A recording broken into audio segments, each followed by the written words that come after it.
I'm not even gonna try to gather down all the scriptures and do a lesson because it never comes out right when I do write all the scriptures down. It's like that same thing ain't on me anymore. Thinking of the prophet of Ramlab, the apostle, strike while the iron is hot. So let God be a witness against you to all the inhabitants of the earth. I want to give all honor, glory, and praise to Yahweh. The name of the Heavenly Father is Yahweh, not Jehovah. I want to give all honor, glory, and praise to his only begotten Son as well, Yahweh Shai, not Jesus or whatever. And I want to give all honor, glory, and praise to Yahweh by Hashem, Yahweh Shai. By Hashem means in the name of, for the Rakah Kodash, the Holy Spirit, which helps those rightly divide the word of truth. Now, can't do never. But let God be a witness against you to the inhabitants of the earth that don't repent concerning the children of Abraham, Isaac, and Jacob. Even the Gentiles of the children of Abraham, Isaac, and Jacob. The book of Micah, chapter 1, verse 2. Hear, all ye people, hearken, O earth, and all that therein is. So hear ye, Salakia, Micah 1 and 2. Salakia means forgive me, or excuse me, or pardon me. Forgive me, Salakia. Micah chapter 1, verse 2. Hear, all ye people, hearken, O earth, and all that therein is. And let the, matter of fact, but how does that happen?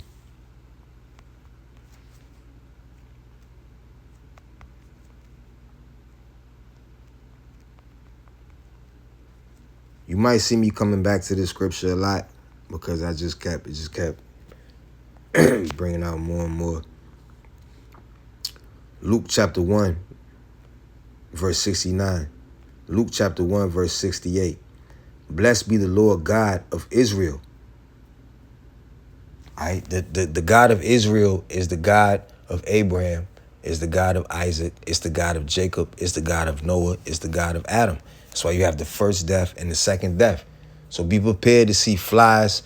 Get used to flies, get used to mosquitoes, get used to gnats.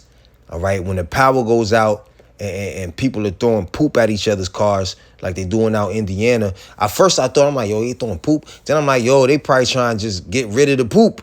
Just throw the bag of poop on somebody's car, and then they just drive and keep driving, and then they just get it off the block, and then the poop is off the block. You see what I'm saying? Because of the flies and the stuff that's going to come from the rotten food and all of this stuff. Excuse me. Anyway, Luke chapter 1, verse 68. Blessed be the Lord Yahweh of Yasha'Allah. Yah, he, Shah, prince, Allah, power. All right, so when there's no God but Allah just means power. Yasha'Allah, he is the prince. He's the prince of the power. Allah, power. So no, God's name is not Allah. How about that? God's name is not Allah, or there will be no Yasha'Allah. He's prince of the power. So Tuwari Habashim Yahushai for the Yasha'Allahites. Luke chapter 1, verse 68. Blessed be the Lord God of Israel, for he hath visited and redeemed his people. Now, how did he visit his people? Through his only begotten Son. All right? Through his only begotten Son. And through the Holy Spirit. And because it's prophecy. So according to his word, he hath visited and redeemed his people. So blessed be the God of Abraham, Isaac, Jacob, Noah. Luke chapter 1, verse 69. And have raised up an horn of salvation for us in the house of his servant David. Salvation. Let's go to Luke.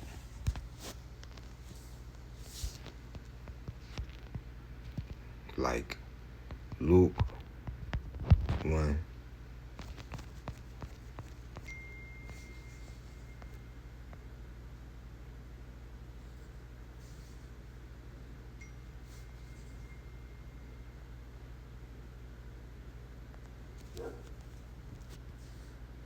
So this is what you do. This is how I was taught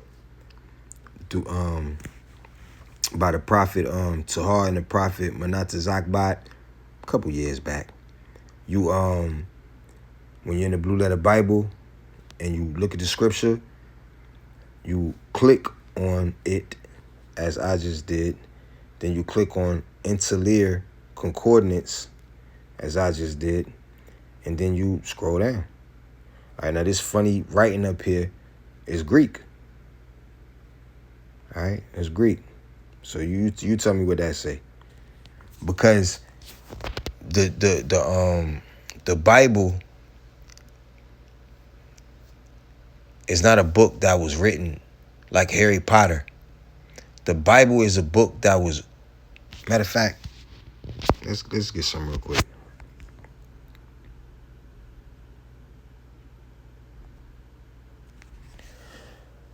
How many years has it taken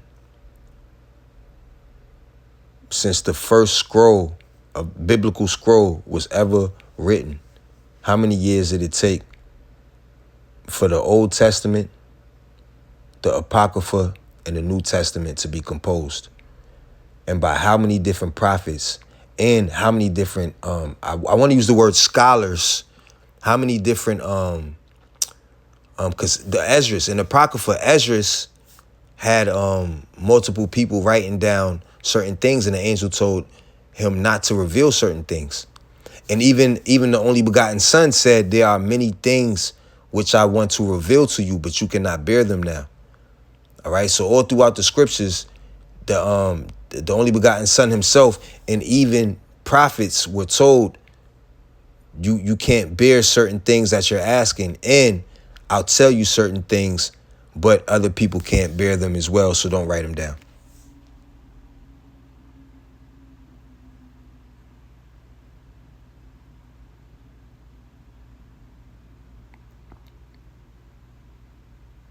I'm going to separate 3 different questions that often get blended together when the earliest biblical material was first written. How long each collection took to reach its present form, and how many prophets, authors, scribes, not, what the hell he say? What the hell did that man say? He said 1 plus Y. He said 1Y plus Y. What did he say? He said 1Y plus Y equals what? You tell me. Hold on. He said scholars. That's what he said. Scholars. No one can identify the very first biblical scroll or give an exact number of everyone who helped produce scripture. Call on me, Abashim Yahweh for that. The original scrolls have not survived. Many books do not name their writers, and prophets frequently use trained scribes, not scholars. Prophets didn't look for the scholar. They looked for trained scribes. Matter of fact,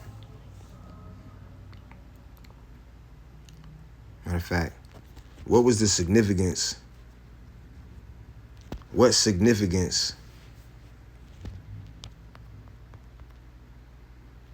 would a scribe have to a prophet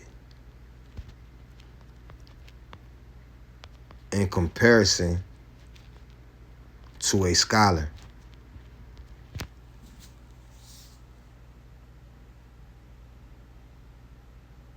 A scribe was more directly connected to a prophet's message than a scholar.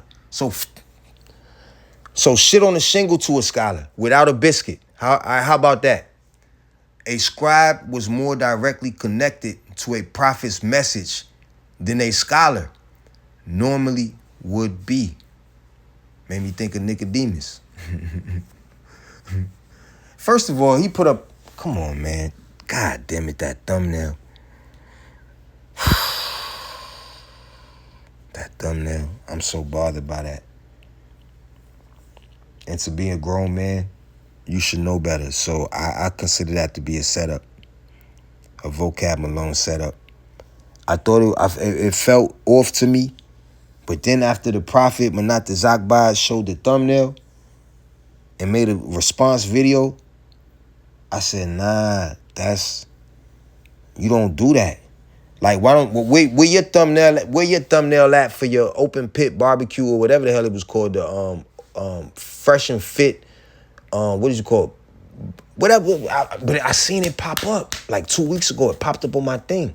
So he's being promoted. He's being promoted because he popped up in my algorithm without me looking. Like, I seen it and I clicked on a video and I almost was like, I'm gonna make a video off of him. But whatever. I was gonna say, wow, bitch, I'm the baby. But a scribe was more directly connected to a prophet's message than a scholar normally would be.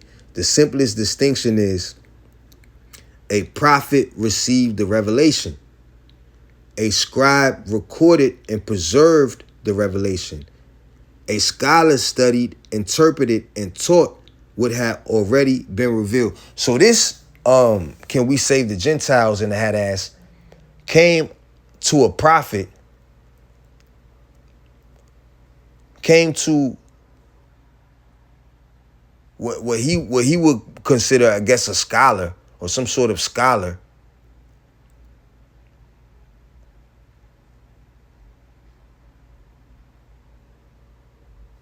I ain't got time for that. That's a whole nother video. Anyway, prophets compared with scribe and scholar.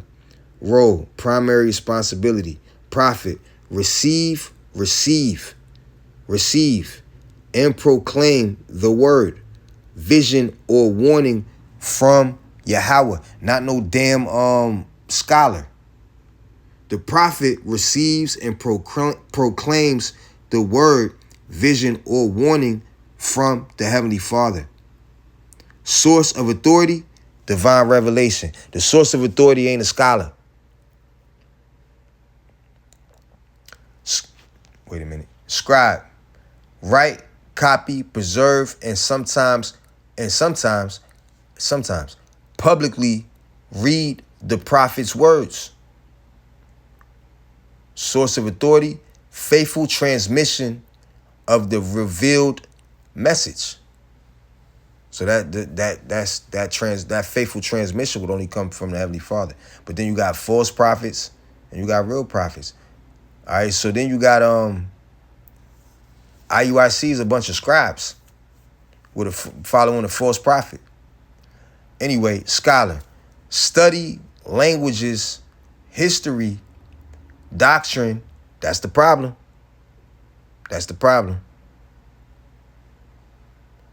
And existing writings explain conclusions. That's the problem with scholars who aren't dealing with the source of authority of divine revelation.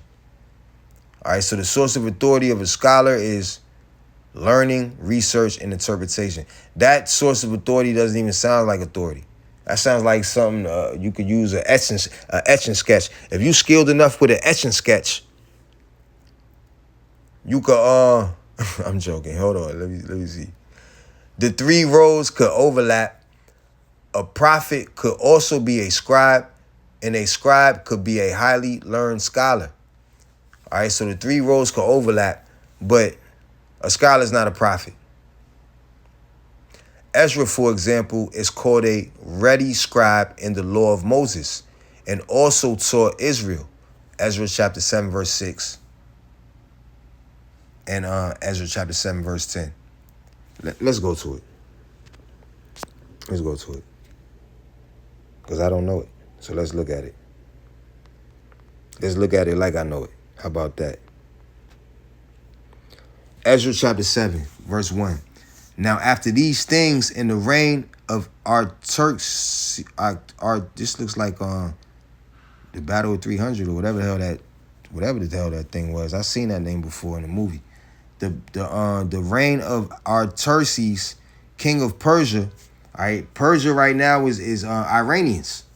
That's the Iranians. Ezra, the son of I ain't got time to come on now. Once again, I'm gonna show you how to look it up. Let's show you how to see it. Strong's H 8304. Seraya. Seraya. Seraya. And second entry. So, Serayahu. Serayahu. I don't like the way the second one might roll off my tongue. Now, I'm joking. Matter of fact, let me get straight to the verse. Ezra chapter 7, verse 6. This Ezra, which Ezra? We just seen the genealogy of Ezra.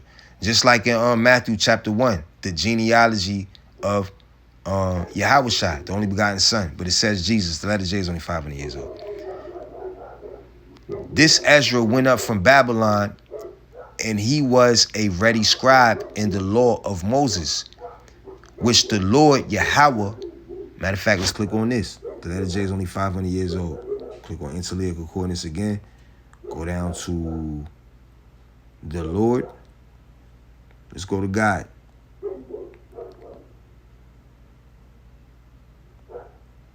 Strong's H 430, entry 1. Eloach. Eloach. All right, now Second entry. Elohim. Elohim. And it's good to see that, because in the book of Genesis, I was thinking about doing starting earlier. Home readings in the house, just going through the Bible, reading a couple chapters and showing definitions and seeing where the Spirit led me. But Elohim in the book of Genesis, right here, these are the angels. All right? Not gods and goddesses like the rap song said. We are the Elohims, gods and goddesses. Nah. Elohim, the angels, the gods. When it speaks to the Lord in all capital letters, see how it says English, the Lord? But see when it says right Strong's here, God, H 3068. capital G, lowercase O D. Yehovah. That's not the Heavenly Father. Yehovah. That's the angels. When it says God in the Hebrew in the Old Testament right there. Now, right here, matter of fact, Hebrew 4:30, angels. Hebrew 30:68, I'm maturing, right? Hebrew 30:68, Yahweh. Now let's click on it. Strong's H 3068. Yehovah. Yehovah. Close, but no Fifth Avenue, no Sugar Daddy, no Sugar Baby, whatever it's called. It's Yahweh. All right, but see how it says here? See why up here it say Yehovah, Begobah, whatever they say. But down here they say Jehovah. Why they put the J down here and the Y? Why they put the pronunciation up here with a Y, and why they put the outline of biblical usage down here with a J? His name is Yahweh. It's Yahweh, the existing one, the proper name of the one true God, Yahweh, not Jehovah. How can it be the proper name of the one true God that let J is only 5 years? Matter of fact, let me do this real quick. I'm done. Matter of fact, I ain't got time for that. You look up. The let J is only 5 years. You look it up on your own time. Unpronounced except with the vowel pointings of. All right, Yahweh. Right, Yahweh. The self-existent and eternal Yahweh. Not just Jewish national name of God. The tribe of Judah will be. And matter of fact, that's another thing. Matter of fact, I think I'm done. Because I'm about to get mad again. Because I'm thinking of everything I was thinking of earlier today. King Solomon was 40 years of peace. He was of the seed of David, the seed of Jesse. All right, just like our Lord and Savior, who was a Jew. All right, who was of the tribe of Judah. The Lion of the tribe of Judah, to be more exact. So why ain't these crackers bragging about King Solomon and 40 years of peace? With him being of the seed of Judah, the seed of Jesse, the seed of King David himself. Why aren't they bragging about King David? Why aren't they bragging about King Solomon? Why aren't they bragging about how they are the people, that they are the Jews? That they are the top tribe of the 12 tribes of Israel. It's because they're not the people. All right, so why do you have Israelites that keep running around talking about we got to save the heathen? Matter of fact, let me get this real quick. Matter of fact, what scripture that? I didn't get one scripture. Luke chapter 1, verse 7. As he spake by the mouth of his holy prophets, which have been since the world began. So Micah chapter 1, verse 2. Hear, all ye people, hearken, O earth, and all that therein is, and let the Lord Yahweh be witness against you, the Lord from his holy temple. For behold, the Lord cometh forth out of his place and will come down and tread upon the high places of the earth. And that's where I'm at right now as far as the topic, but I jumped all over the place. So that's the topic I'm on right now. Micah chapter 1, verse 2 and 3. Luke chapter 1, verse 7. As he spake by the mouth of his holy prophets, which have been since the world began. All right, so the Jewish people are not prophets. They don't prophesy anything. All right. And all 12 tribes had prophets. They're not the people.